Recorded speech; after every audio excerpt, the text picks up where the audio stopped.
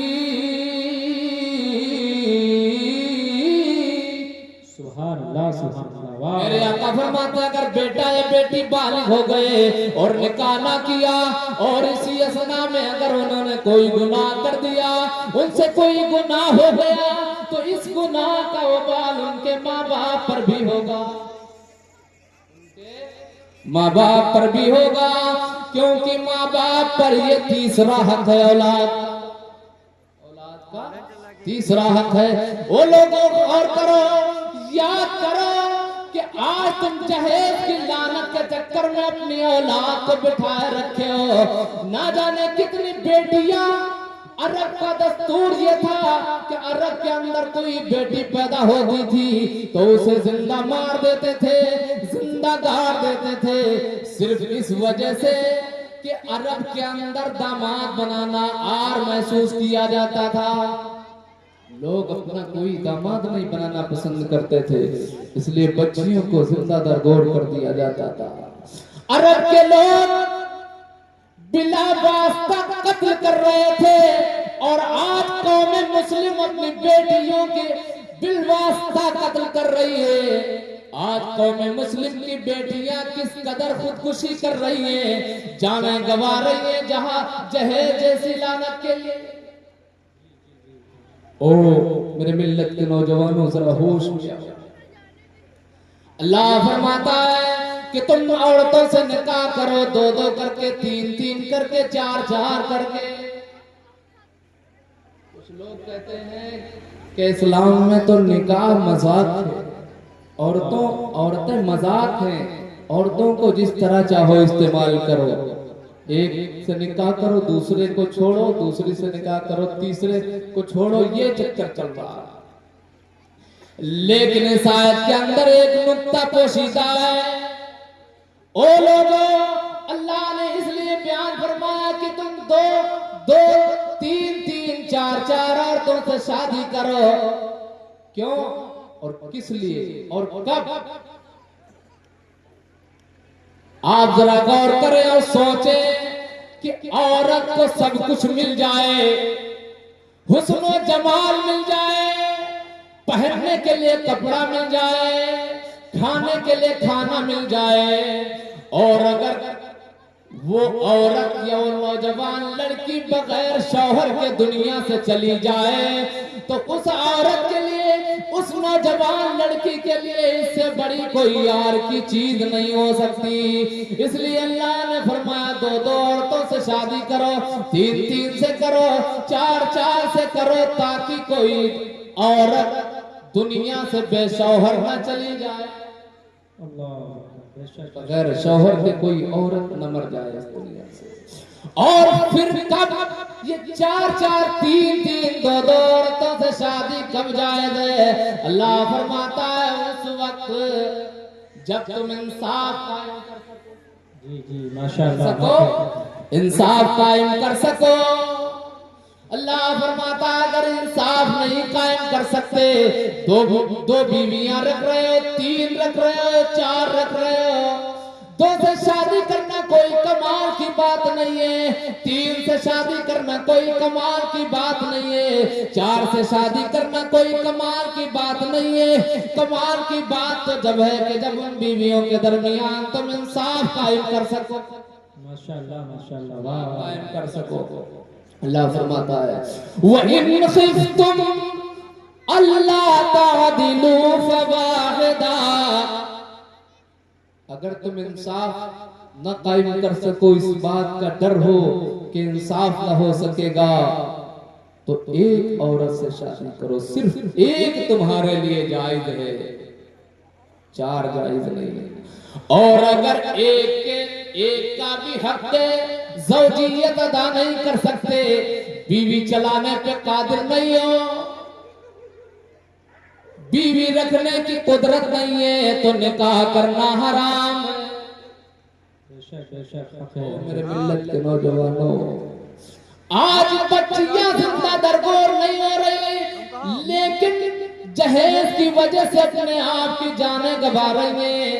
میرے آقا فرماتے ہیں من کانت لہو انسا ولم یودیہا ولم یہنیہا ولم یوثر ولدہ علیہا فادخلہ اللہ الجنہ۔ سبحان اللہ سبحان اللہ، واہ واہ میرے واہ۔ آقا فرماتے ہیں کہ جس کے گھر میں بچی پیدا ہو فلم یودیہا، تو وہ عرب کے دستور کے مطابق اپنی بچی کو زندہ درگور نہ کرے، زندہ دفن نہ کرے، زندہ نہ گاڑے قبر کے اندر۔ وَلَمْ يُهْنِهَا، اور اپنی اس بیٹی کی توہین نہ کرے، حقارت کی نظر سے نہ دیکھے، گری ہوئی نظر سے نہ دیکھے۔ او لوگوں، اگر گھر میں بیٹی پیدا ہو گئی تو سب سے پہلے تمہارے شکن پہ جھریاں پڑ جاتی ہیں، منہ بن جاتا ہے، چہرے پہ نحوست آ جاتی ہے۔ ایسا تم بچی کی ولادت کو تصور کر رہے ہو؟ میرے آقا فرماتے ہیں وَلَمْ يُهْنِهَا، اپنے بچی کی تم احانت نہ کرو، حقارت کی نظر سے مت دیکھو۔ اور آگے آقا فرماتے ہیں وَلَمْ يُؤْثِرْ وَلَدَهُ عَلَيْهَا، اور اپنی بیٹی پر اپنے بیٹے کو ترجیح نہ دو۔ بے شک بے شک، ماشاءاللہ ماشاءاللہ۔ کسی نے ایسا کر لیا کہ بچی پیدا ہوئی تو زندہ درگور نہ کیا، اور بچی کو حقارت کے نظر سے نہ دیکھا، اور اپنے بیٹے پر اپنی بیٹی کو ترجیح نہ دی، تو آقا فرماتے ہیں فَأَدْخَلَهُ اللَّهُ الْجَنَّةَ، میرے آقا فرماتے ہیں بروز قیامت اللہ اسے جنت میں داخل فرمائے۔ سبحان اللہ سبحان اللہ۔ وہ لوگوں نکاح کو آسان کرو۔ آج تو نکاح اتنا دشوار ہو گیا ہے کہ جہیز تو ہوتا ہی ہوتا ہے، جب مولوی لوگ نکاح پڑھانے چلتے ہیں تو اس قدر اس میں کثرت ہوتی ہے کہ ایک ایک ڈیڑھ ڈیڑھ گھنٹہ نکاح پڑھانے میں لگا، دعا ہو رہی تو ہو ہی رہی، حالانکہ صرف اور صرف دو چیزوں سے نکاح ہو۔ جی جی جی ماشاءاللہ۔ اور کچھ لوگ کہتے ہیں، اور خاص طور سے ہمارے سنیوں میں یہ بات زیادہ ہے کہ مولانا صاحب 5 کلمہ نہیں پڑھے نکاح ہوا نہیں۔ جب تک کہ 5 کلمہ نہیں پڑھاؤ گے تب تک کہ نکاح نہیں۔ کلمہ صرف اور صرف تجدید ایمان کے لیے پڑھایا جاتا ہے، کلمہ پڑھانا کوئی ضروری نہیں ہے۔ صرف عورت ایجاب کر دے اور لڑکا قبول کر لے نکاح۔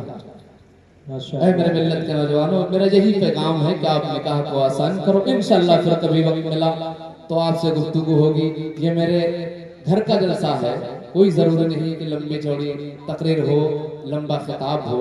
رب قدیر سے دعا ہے کہ رب قدیر اپنے پیارے محبوب مکرم صلی اللہ علیہ وسلم کے صدقے و توسل سے جو کچھ بھی اس میں غلطیاں خامیاں ہوئی ہوں انہیں معاف فرمائے۔ استغفر اللہ ربی من کل ذنب واتوب الیہ، وآخر دعوانا ان الحمدللہ رب العالمین۔ السلام علیکم ورحمۃ اللہ تعالی وبرکاتہ۔